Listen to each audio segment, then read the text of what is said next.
Hello, welcome again to FAIRtax Power Radio. I'm Bob Paxton. And I'm Ron Malero. And we are the FAIRtax guys.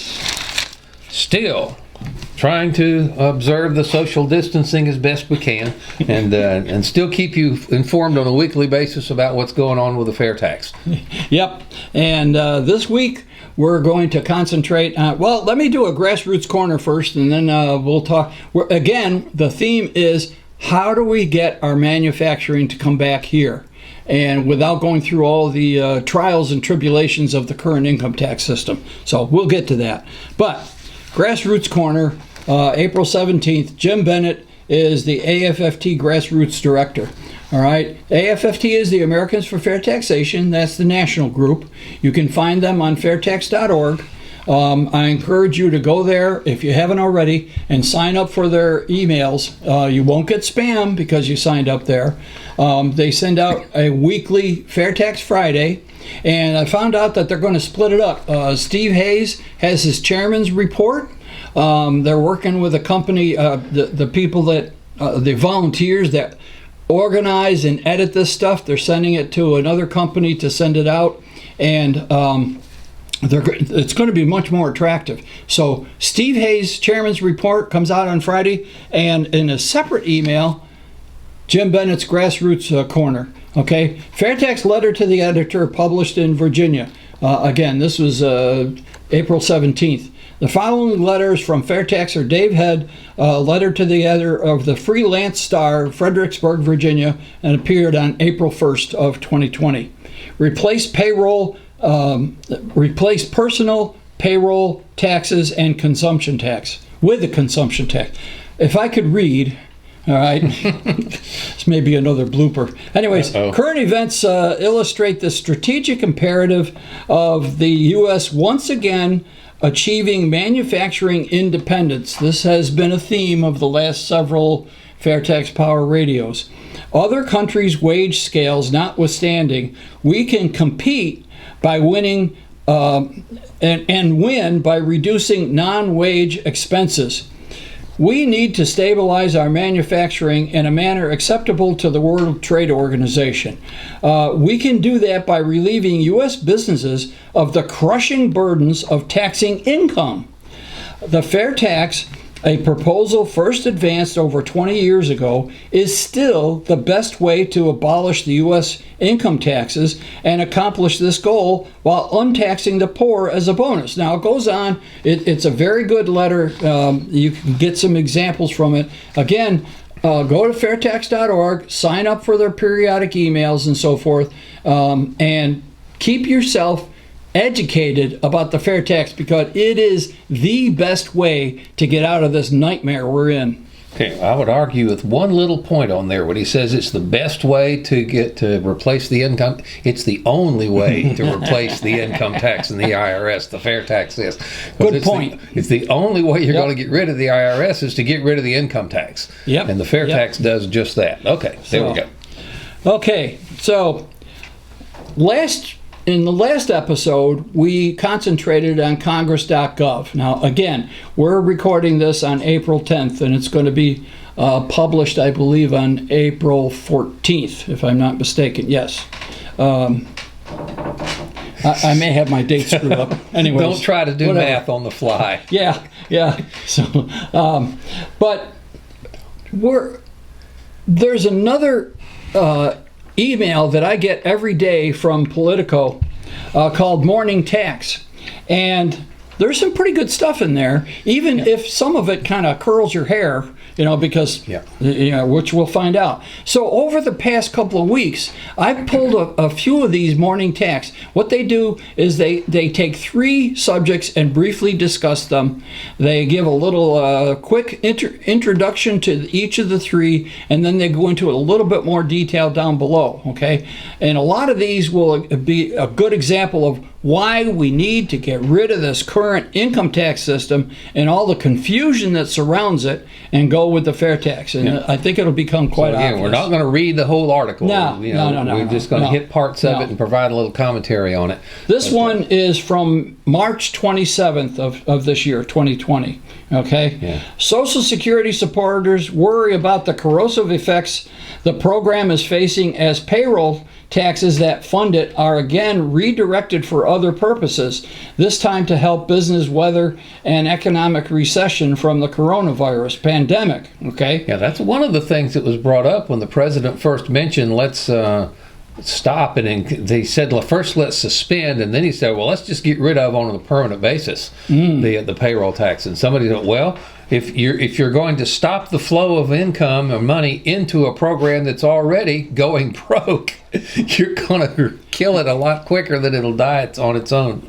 I favor getting rid of the payroll tax because right now it is the most regressive tax there are on the people that, by definition, can least afford it. And the program must be funded. I mean, that just cutting off its money supply and letting it pay out what it's got and then it's gone is just not an option. We need an option that's going to keep Social Security and Medicare on a more firm financial footing.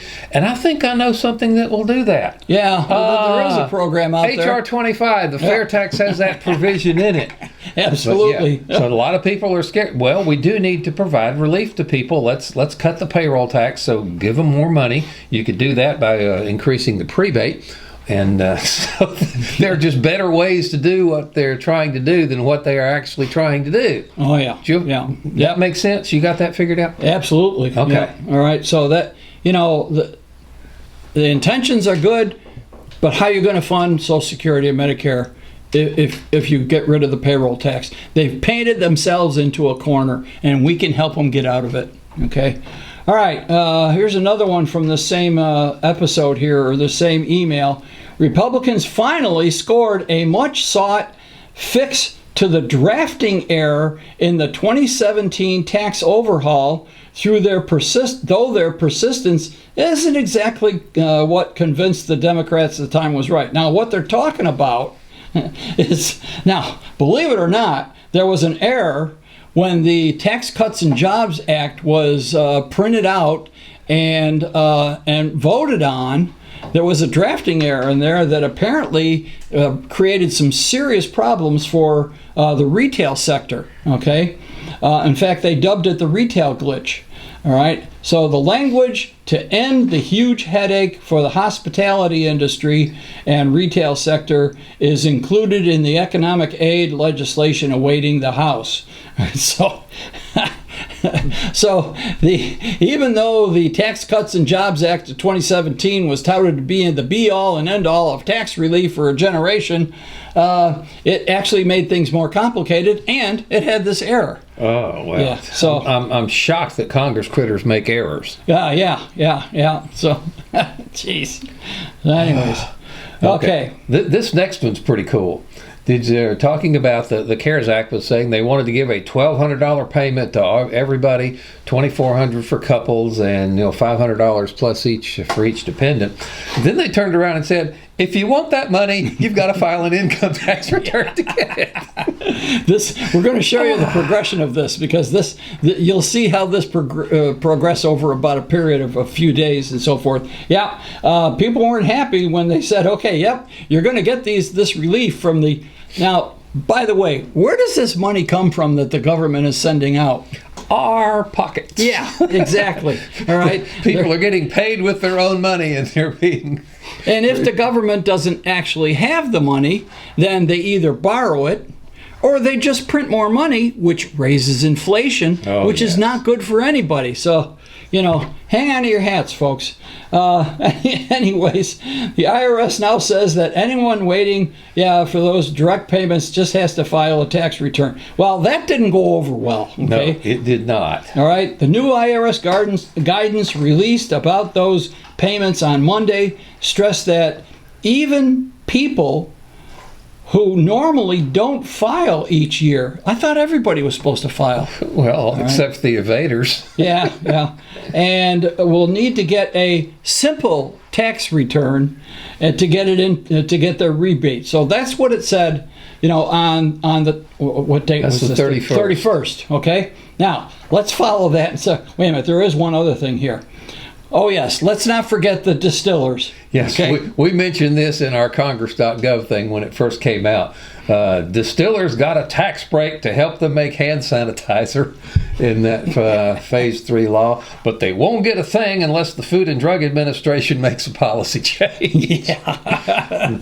That has still got to be one of the most creative things that the Congress critters have ever tried to put into the tax code, to give the makers of distilled spirits a tax break for making hand sanitizer instead. And the funny thing is about this, the way they treat this, all right, now these are tax people. They deal with the tax, all kinds of taxes every day. So the provision excusing distillers from the excise taxes on alcohol used to make hand sanitizer is barely even a rounding error in the $2 trillion law just passed. The Joint Committee on Taxation said it will cost less than $500,000 over 10 years. So $500,000 over 10 years to the federal government is not even worth mentioning. But to these distillers, it's a big deal. Huh. Okay, so what do we got next? I don't know. My computer is giving me an error that says something went wrong while the document preview was being created. All right. So anyways, it's on your computer. I'll have to see if I can get mine. Okay, this is the morning tax from April 1st, okay? And Democrats and liberal activists aren't pleased that the Treasury and the IRS are forcing people to file tax returns to get the new coronavirus relief payments. So that's in keeping with the day before. They're not happy about that, all right? And it says, here's the thing. The IRS made a special form back in 2008 for seniors and low earners to file so they could get proceeds the last time the federal government offered direct payments to shore up the economy.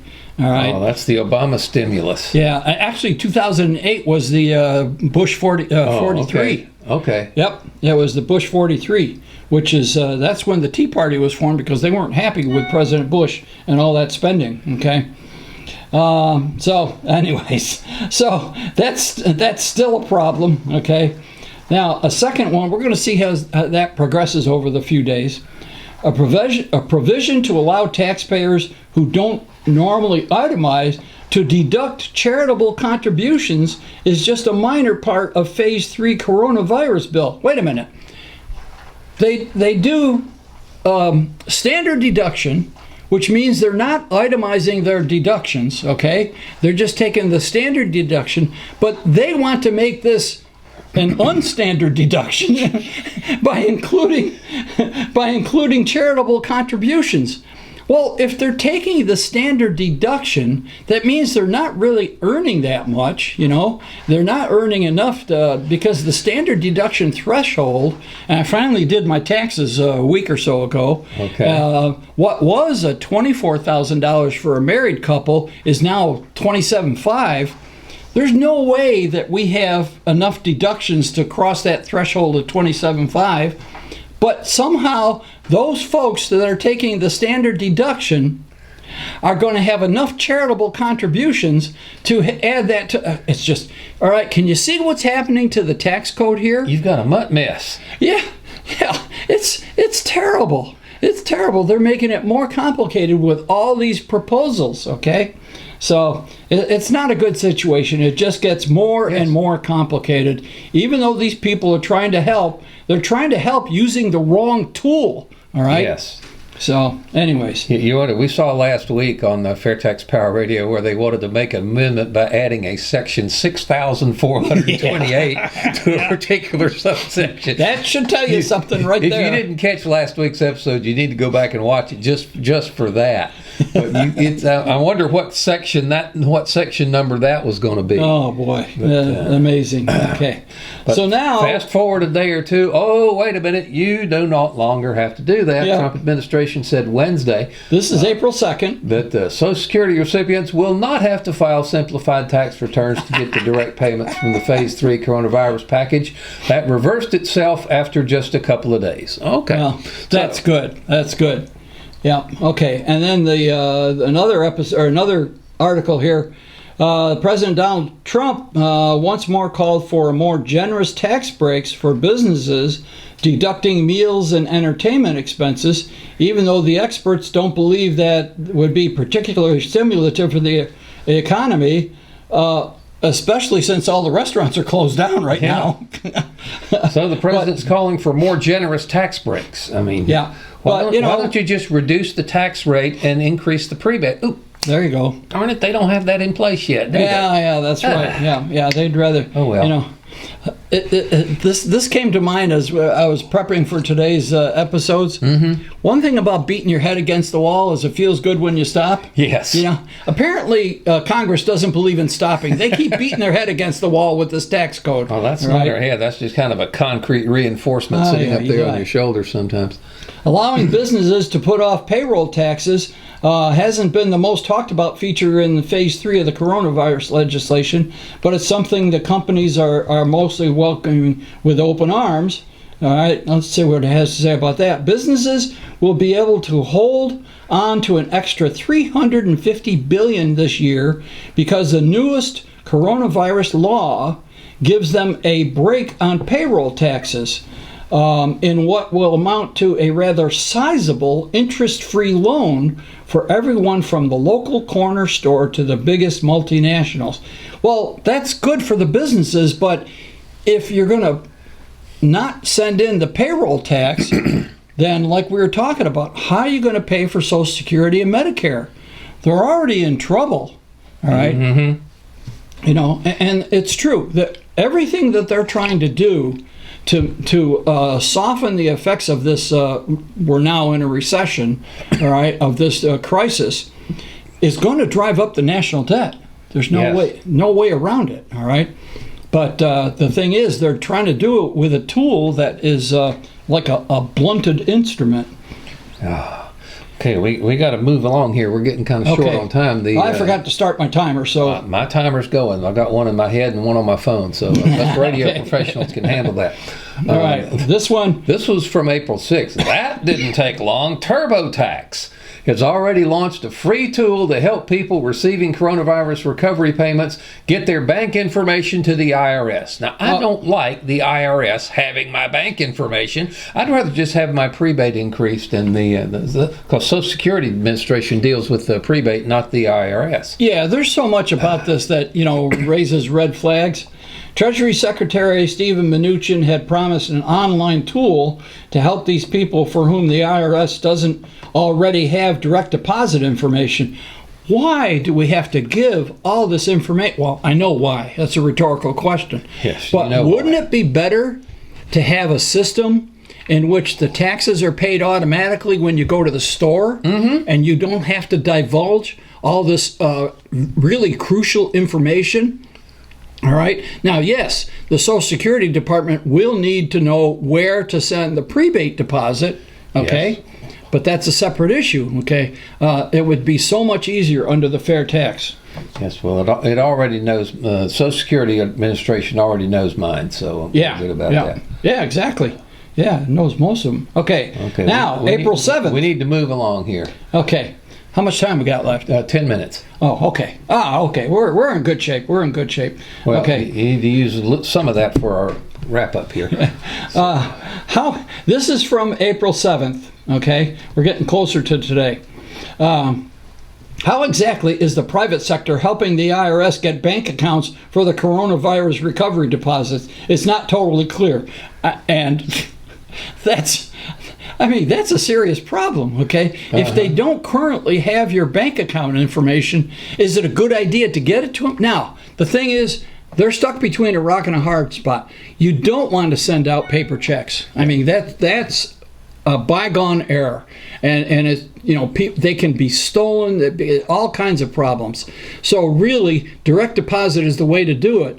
But by creating this stimulus package, you've created another problem where the IRS, which is not known for its efficiency, and its computers are attempted hackings all day long. Okay, their computers are ancient too, according to. They're really ancient, so it's not a good situation. All right, and banks are warning the IRS to avoid paper checks at all costs when distributing direct payments, as policymakers try to tamp down the potential for scamming with all these new benefits. Yeah, that's not a good situation. Okay, so again, they're between a rock and a hard spot. It's not a good idea to give the IRS all this bank information, but how else are we going to do it?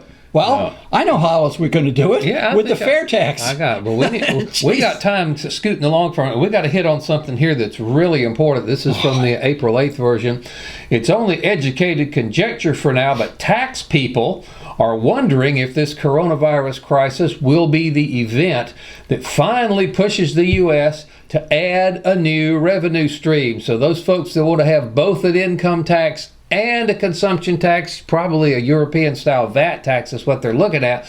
Never let a good crisis go to waste. They're going to try to do this to us. When I saw that, I thought of technical foul. All right. No way. I got a better idea. You're out of the game. Yeah, exactly.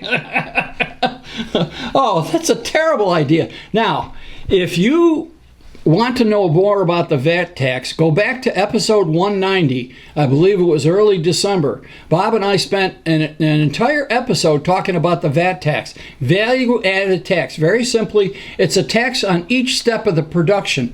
Technically, it's a consumption tax, all right? But it's not at the point of sale.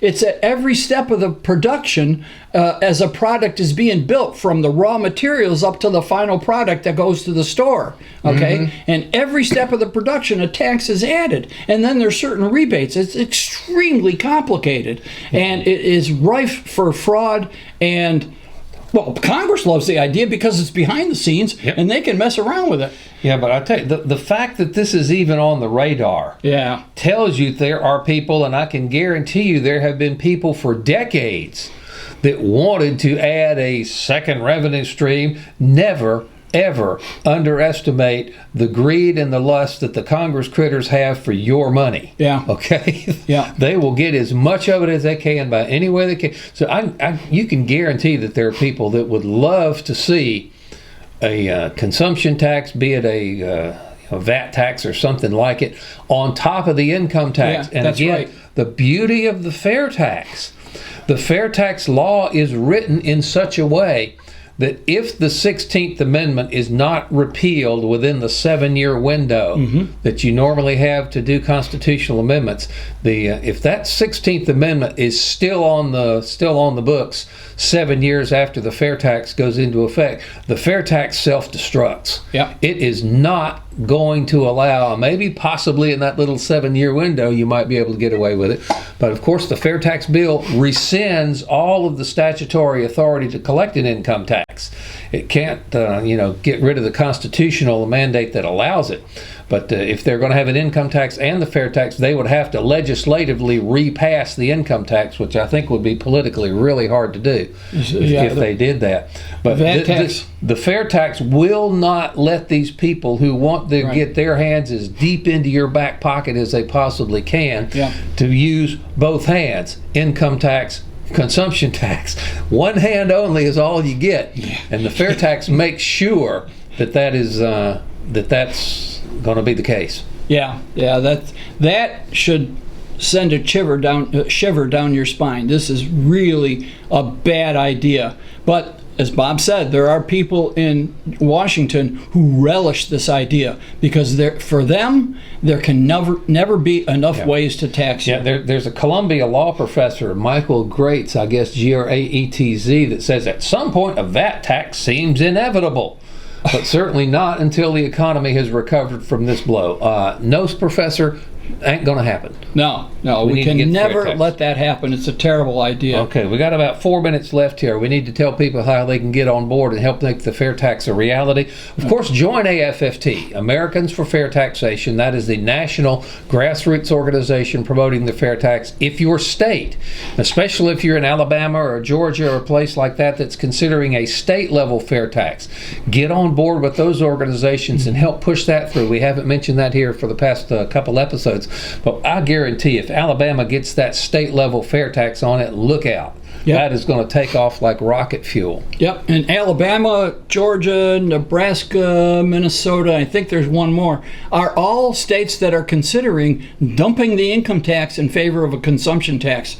That sounds like a good idea. That does. And what Jade Wiley, he said there was some kind of term for it that basically says whoever does this first gets the biggest advantage. And that's, I forget the exact term Jade used for that, but he'll probably email me and tell me what it is. The winner gets the spoils. Yeah, it said Something like that. first one to get that done gets the biggest advantage, and the second one to get that done gets a slightly smaller advantage, and it keeps on down. If you're the last one on the train there, you ain't getting much. That's just the leftovers. But also join the 1040 Club. Yeah. $10.40 a month is all that will cost you, and that goes towards getting rid of the Form 1040.